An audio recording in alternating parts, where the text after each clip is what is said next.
Hey everybody, welcome back to my channel, the world's most channel of the world. And today we're gonna talk about AI, artificial intelligence. Now AI has pretty much exploded this year. I feel like everyone's trying to get a piece of that AI pie. And I feel like it's really crept its way into every aspect of human life. I mean, it's in everything. I got a little list here. It's in healthcare, it's in education, it's in entertainment, transportation, home automation, finance, retail, manufacturing, agriculture, environmental work, public safety, human resources, and more. And you want to know how I got this list?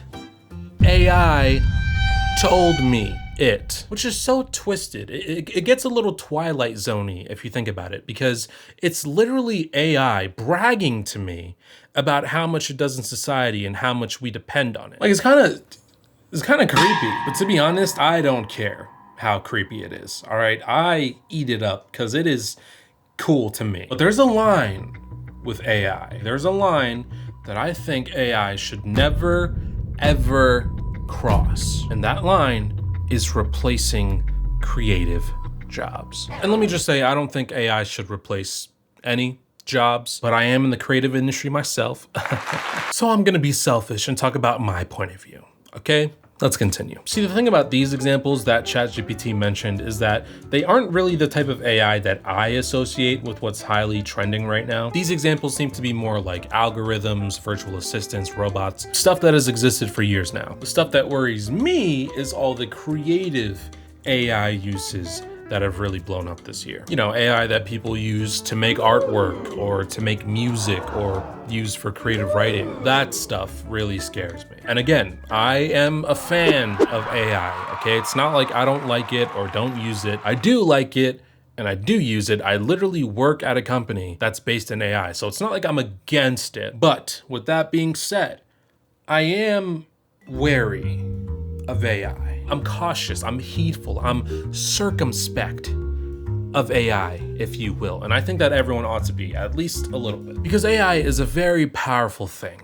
All right, the things that it can do are very, very impressive. And if there's anything that The Lord of the Rings, Harry Potter, Star Wars, Avengers, The Matrix, any movie has ever taught us, it's that powerful things are dangerous in the wrong hands. And I guess that's what really scares me about AI. It's not necessarily AI itself, it's the potential it has to be used so wrongly. Because I think that AI is amazing and super useful and works the best as a supplementation to creativity, right? A tool to help creators, human creators, make art. But I think that somewhere along the line, we're gonna start skewing to AI becoming a replacement for creativity, being a tool to create art itself, just cutting out the middleman being living creatures, which is not a good thing, obviously, because one, people would lose jobs, but two, because art in general would just take such a hit. The quality would go down dramatically, and the quantity of mediocre projects thrown out into the world, I imagine, would skyrocket. If that idea doesn't scare you, I feel like you're not picturing it. So let me put it in terms you might understand. It would be like the phase 4 MCUification of creative media itself. Just everything would suck. I mean, hey, for all the things that She-Hulk got wrong, I will give them credit. They were definitely on the mark with this. All right, I definitely think this is somewhere in our future. Were you expecting a man? Yeah. Why would I expect a giant AI brain and not a man? Wait, so you're the one who's making all the decisions here? You know, I feel like we're already starting to see glimpses of this now. It first started with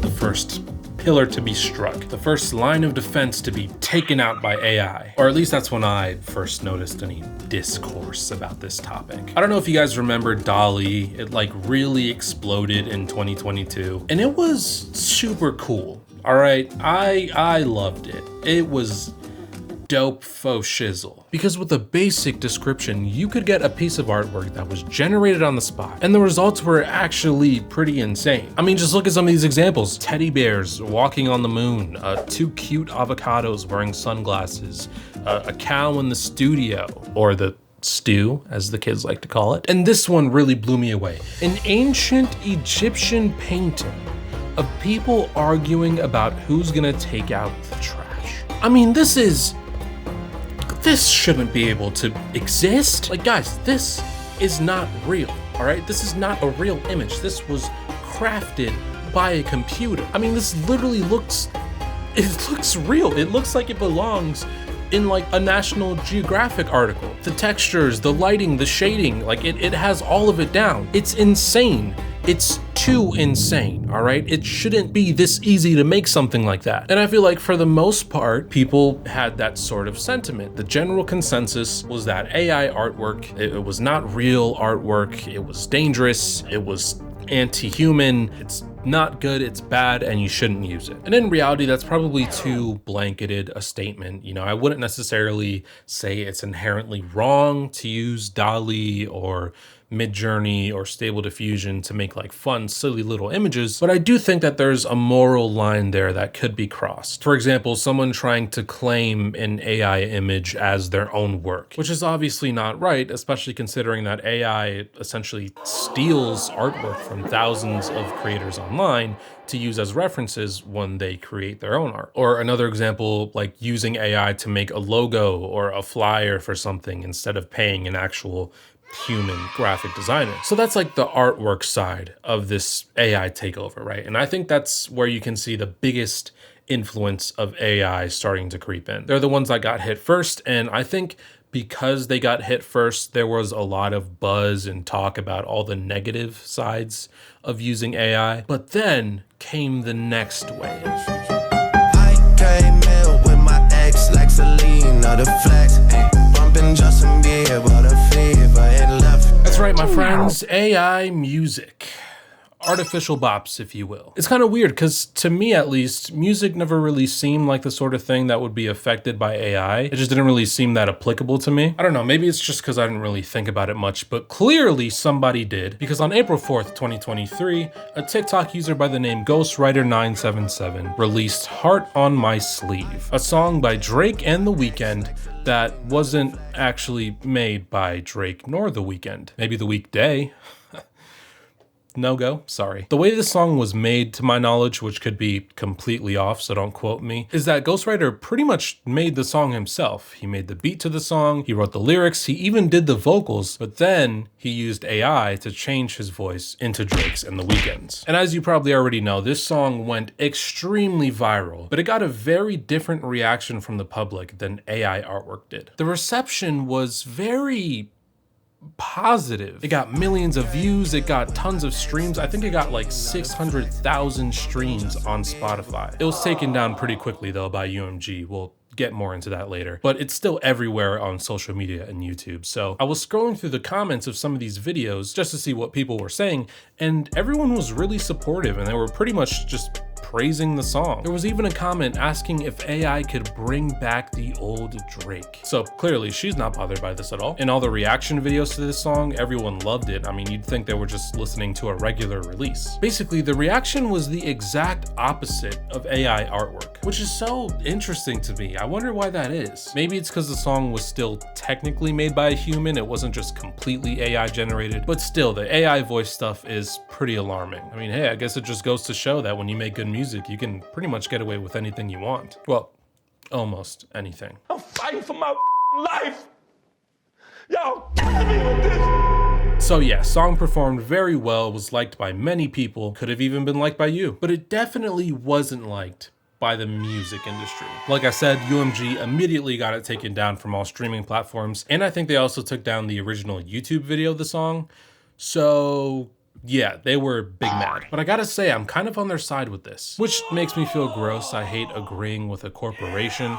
But just listen to this statement that they made about the whole situation. They said, the training of generative AI using our artist music, which represents both a breach of our agreements and a violation of copyright law, as well as the availability of infringing content created with generative AI on DSPs, begs the question as to which side of history all stakeholders in the music ecosystem want to be on. The side of artists, fans, and human creative expression, or on the side of deepfakes, fraud, and denying artists their due compensation. Now, I do think that UMG is only upset for big business, white collar, we can lose revenue reasons. I don't think a music corporation finds themselves thinking about ethics too often, so I'm sure they don't really care about human creative expression.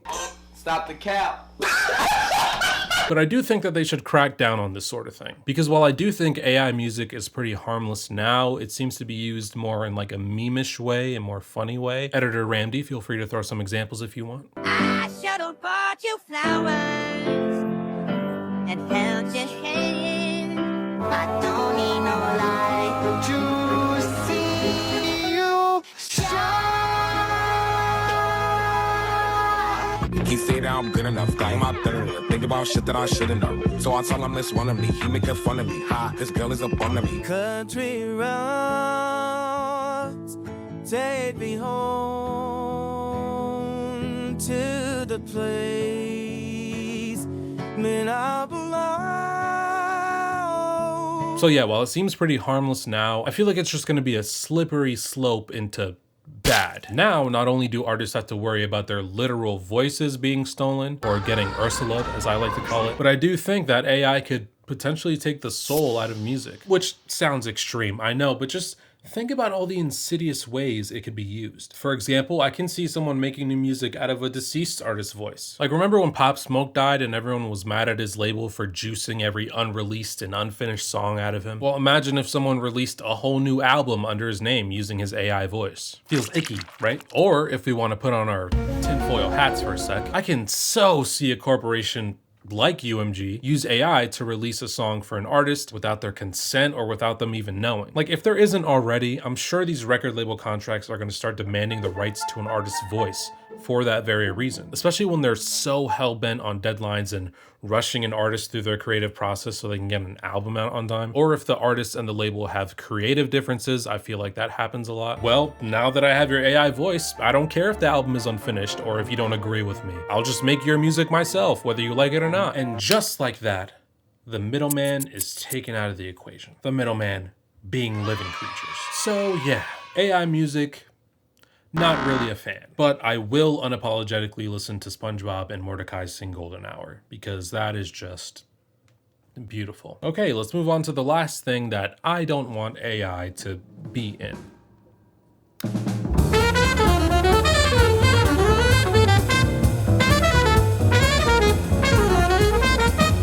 AI writing, I feel, is the biggest threat to creativity in the world, and it's the biggest reason I wanted to make this video in the first place, because there's so many forms of media that come from writing, like TV, movies, books, journalism, and like a million gajillion other things. And AI is kind of making it where you don't really have to think anymore. You know, you just give your computer a prompt, sit back and wait for the writing to be done for you. And if you don't believe me, then, well, I gotta tell you guys a secret. This whole video was written entirely by AI. Boom, mic drop. That's right, no humans involved in the pre-production of this video. I just plugged all my old scripts into ChatGPT so it could learn my writing style, and then told it to make a script for a commentary video about the dangers of AI in art and media. So besides me telling you guys this, I didn't write not one word for this entire video. And you guys wouldn't even have known if I didn't tell you.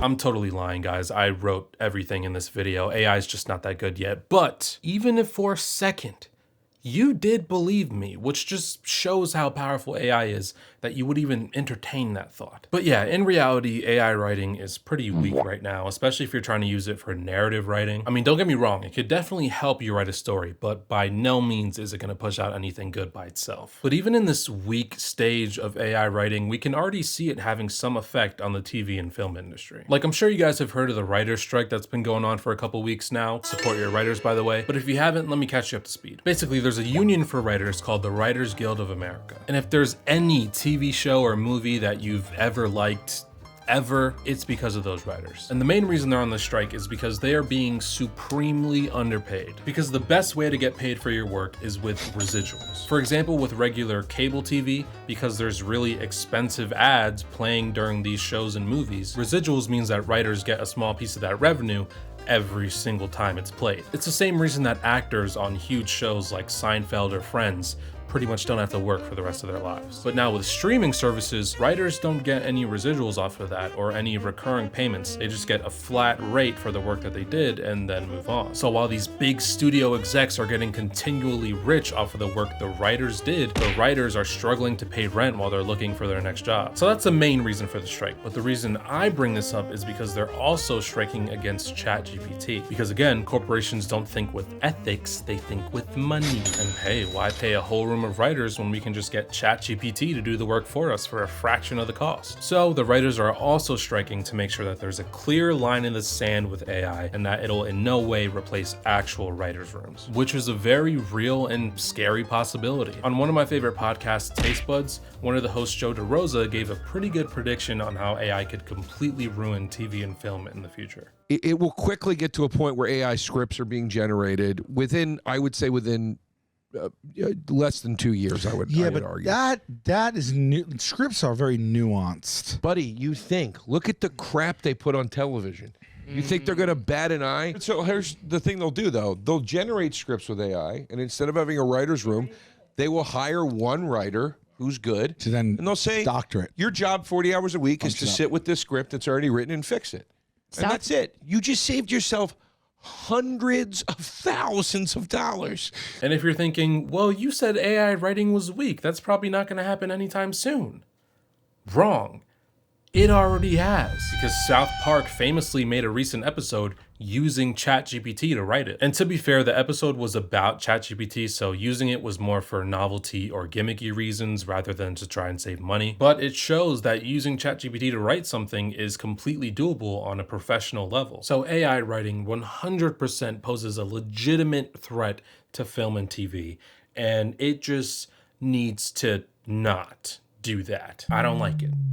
Please stop. And again, I don't want it to seem like I'm against AI, okay? I'm a fan of AI, but if we don't keep it in check, it can get ugly pretty fast. And I feel like the golden rule should just be supplement creativity, not replace. Because if we lean towards replace, what is the point then? Because after all, what is the, let's get a little deep and philosophical real quick. What is the meaning of art, right? What is the point? In my opinion, it's just a way for a person, a human person, to express themselves. Whether it be through artwork or music or writing, they're all just methods of expression, human expression of sadness or joy or excitement or fear. These are all living emotions. And I'm just scared that all the big boy studios and corporations of the world are gonna strip art of that meaning and just make it about money. And art for the sole purpose of money isn't art.